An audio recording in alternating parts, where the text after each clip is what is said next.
Istri Ferdy Sambo, Putri Chandrawati telah memenuhi panggilan pemeriksaan perdana sebagai tersangka kasus pembunuhan Brigadir J di Barreskrim Polri pada Jumat 26 Agustus kemarin. Sejumlah fakta terungkap apa saja hal yang berkaitan dengan pemeriksaan Putri, termasuk dirinya bersikeras menjadi korban pelecehan seksual.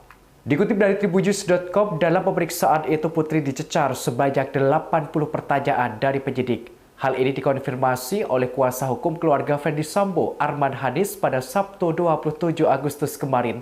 Istri mantan Kadif Propam Polri itu diperiksa selama 14 jam. Tepatnya mulai Jumat pukul 11 hingga Sabtu 27 Agustus pukul 1.14 waktu Indonesia Barat.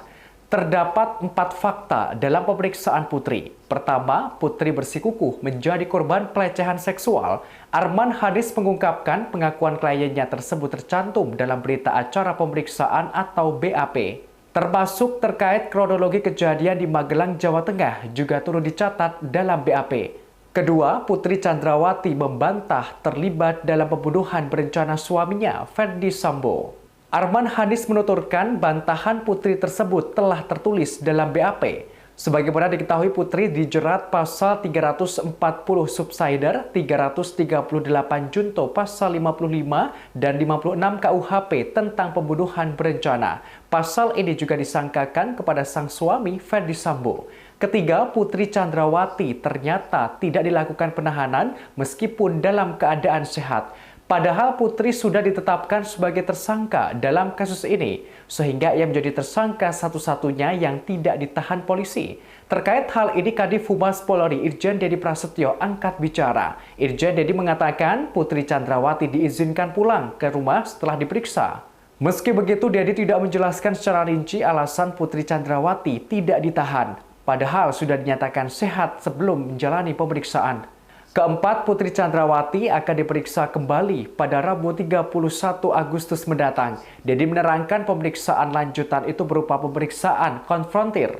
Sebagaimana informasi terkini, tim khusus atau tim sus bakal menggelar rekonstruksi kasus pembunuhan berencana Brigadir J pada Selasa 30 Agustus mendatang.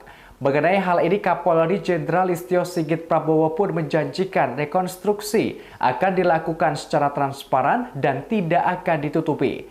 Ia menegaskan proses tersebut dipastikan sesuai dengan fakta yang terjadi.